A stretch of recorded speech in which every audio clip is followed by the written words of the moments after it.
I'm your host, Madeline, and welcome to the Courageous Podcast, where you will hear inspirational stories of everyday people who will share how they found strength, hope, and faith in the midst of adversity. Let's get ready to be inspired.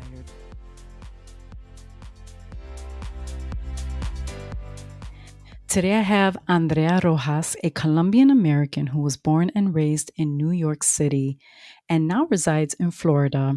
She is a proud mother of a 12-year-old daughter and an administrative assistant at Robert Half Global, but plans to return to school to pursue her bachelor's degree in art history to one day work as a curator in a museum. She believes that men and women can find healing in community. Amazing, Andrea. I want to welcome you to the Courageous Podcast today. Thank you. Very happy to be here.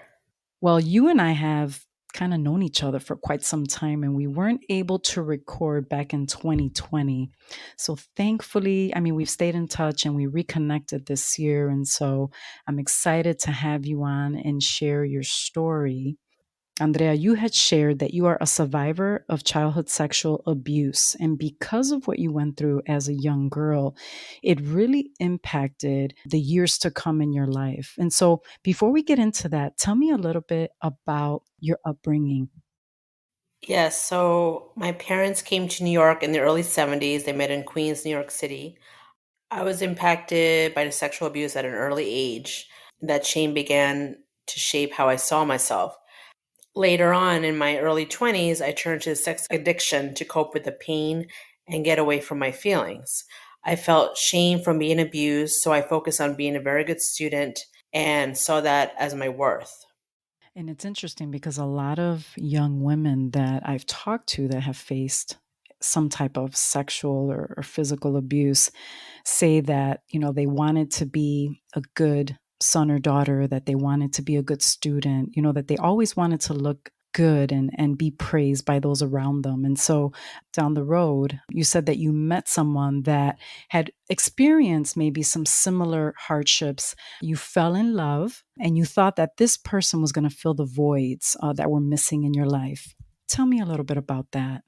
Well, I met him at a restaurant in New York City in 2008 where I was a server and then got promoted to manager. He was a chef, and I was attracted to his aura of power. He was dynamic, aggressive, and was talented in the kitchen. And, clients would come up to him and say, this was better than a four-star restaurant.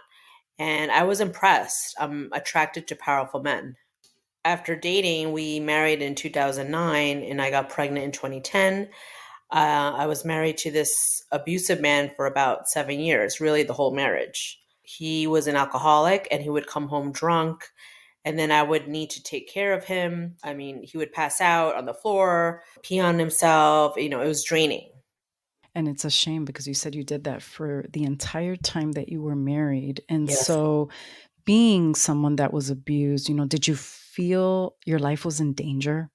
Yes. I suffered anxiety every day for fear that he would kill me and threatened to take my daughter to Mexico. He called me horrific names and broke me down. And many survivors say that, hey, maybe if I get together with him, I could change him. He's been through a lot. I've been through a lot. Did you think that you could really change him? Yes, I thought I could change him. I was attracted to quote unquote damaged men Mm. because I felt similar and thought he would understand me and vice versa. I thought deep down he was a good person and I could help him and get him into therapy, etc. I had that rescuer role to me. And so you told me that you didn't feel worthy. So you thought that you had to accept this life because he loves me. That's the best I'm going to get. Why did you think that? Because my self worth was very low, and deep down, I thought that this is the best that I'm going to get as a man. I didn't think I deserved any better. And then one day you said that something happened after years and years of abuse. And you finally got to this breaking point.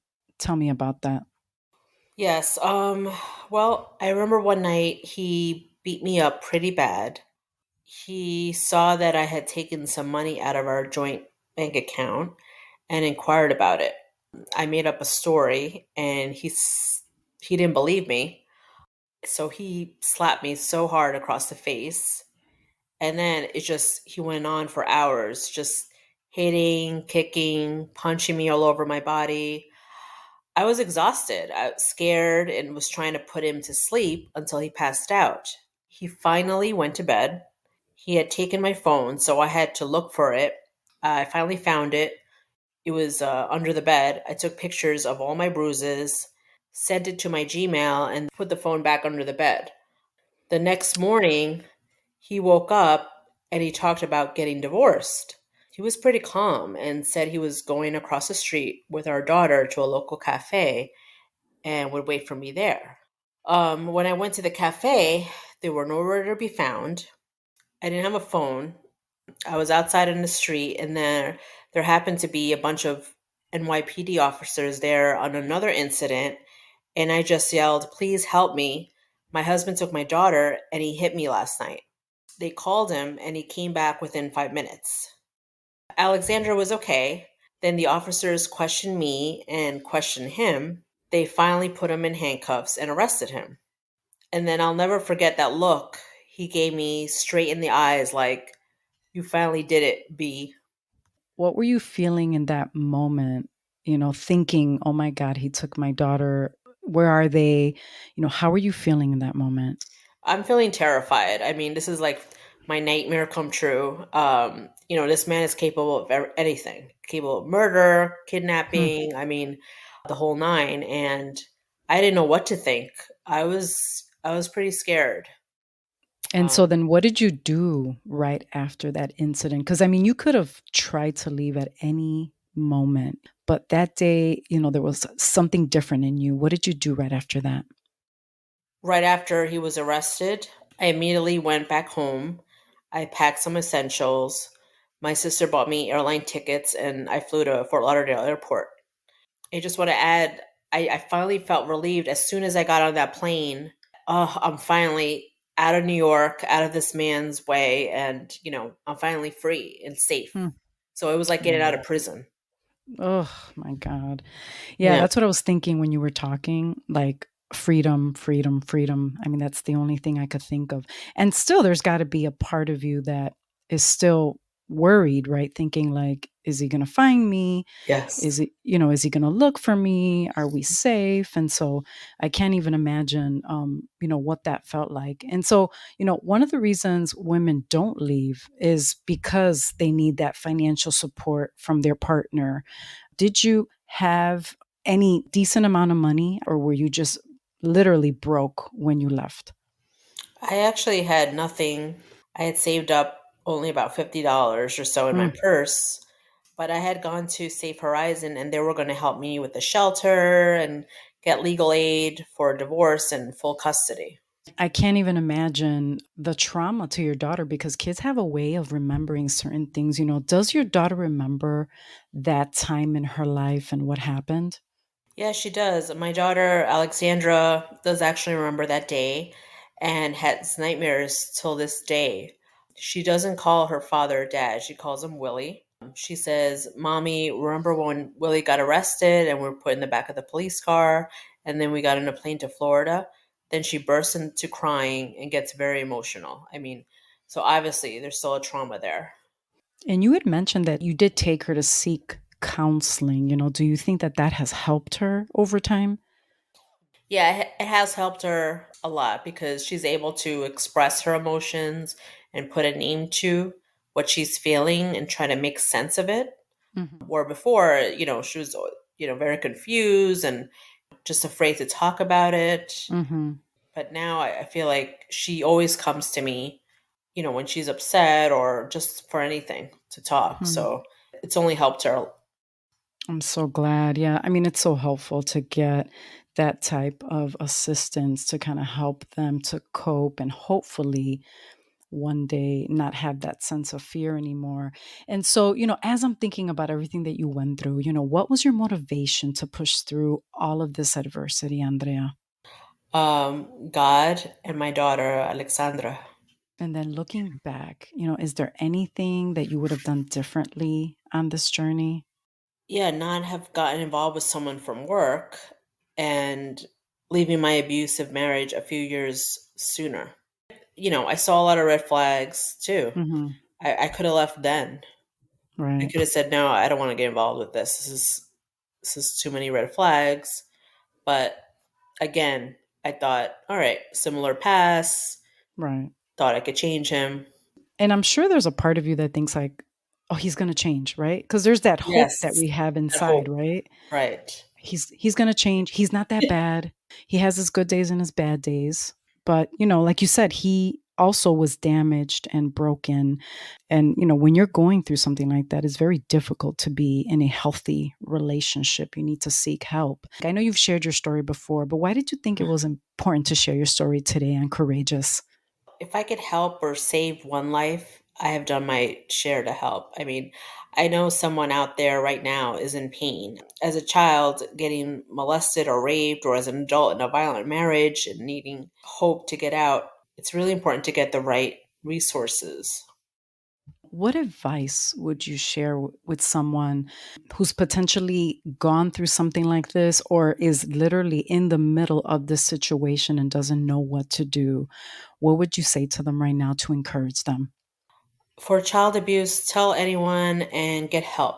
That's very important. For domestic violence, tell anyone as well. Go to resources like Safe Horizon or a shelter, start a secret bank account, pack a bag with important papers and leave them at the office. Tell someone you are planning to leave so they know what's going on. Mhm. When that day comes, take photos of all your bruises and keep a diary. Finally, get him arrested, file a report, get a restraining order, and run. Great advice because I've heard a lot of women talk about going through this. And I mean, they're so terrified that, of course, when you're going through it, you don't even think about having all of these things ready and available so that when you have that opportunity, you can just pack up and go. Right. And so, you had said to me that you struggled for a long time with trusting people, having low self esteem and fear of failure. Mm-hmm. Do you still feel like that today? Well, committing to something or a project has been difficult. Trusting people, having low self esteem and worth, and believing in myself has driven my decisions. Not chasing my dreams for fear of failure. But today I know better. I have a better belief in myself and rebuilt my confidence. And now I can still trust people again and finish things. People say, when you know better, you do better. Right. And that's what you've done over the last several years. And so I wanted to ask you, what does life look like today for Andrea Rojas? Madeline, I'm working full time at Robert Half Global as an administrative assistant. I volunteer my time at Empowered Living and surround myself with other mentors and coaches from the John Maxwell team. I'm working on my paintings, started a blog, and just started working on launching a business, a company called Aphrodite Inc., women's nighttime apparel company to empower women of all shapes, sizes, colors, and ethnicities to make them feel beautiful from the inside out. This will align with my nonprofit to empower survivors of child sexual abuse and women who have gone through domestic violence, returning their inner pain into beauty. I love that. I'm an entrepreneur and I'm always encouraging other men and women to pursue their dreams and walk in their calling. And I see that that's something that you're really passionate about. And I'm excited for you and the next chapter. And so, what does life look like for your daughter and how is she doing? My daughter just started sixth grade in middle school and she's happy and thriving. We just got her report card, all A's and B's. So she was really excited about school and her teachers and learning. So, mhm. Yeah, I mean, and that's what's important is that she's thriving, like you said, and that she's doing well.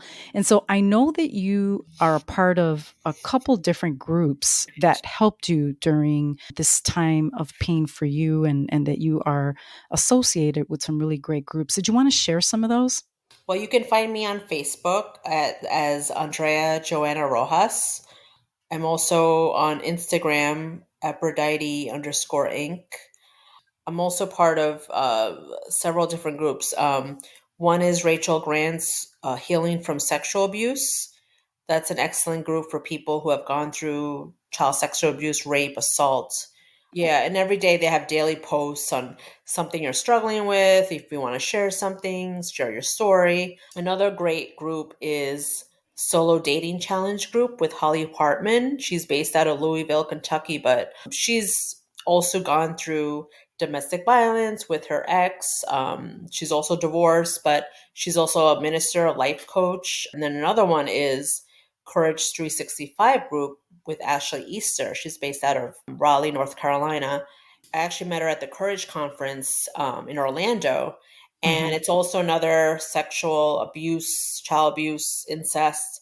So, and they actually just started a support group on Saturdays. We meet like around 11:30. And then the final group I'm in is actually Renee Michelle. She's based out of Queensland in Brisbane, Australia. It's called Women Empowering Women from Victim to Victory. And now she's speaking. She wrote a book. She's a rock star. Well, Andrea, this has been amazing. Thank you. Thank you so much for being on the Courageous podcast. And hey, if you want to catch the entire video of this original podcast, go to Courageous 2020 on Facebook. You can also go to Courageous Podcast with Madeline Hernandez on YouTube. It got some really, really great love and comments. That way you can kind of connect with Andrea and just enjoy the entire conversation. Thanks again, Andrea. Hey, Courageous community. Thanks so much for joining us. I hope you were encouraged today. If you have a courageous story or want to connect with today's guest, email us at courageouspodcast2020@gmail.com. You can also find us on Facebook and Instagram at Courageous Podcast. Until next time, continue to be strong and courageous.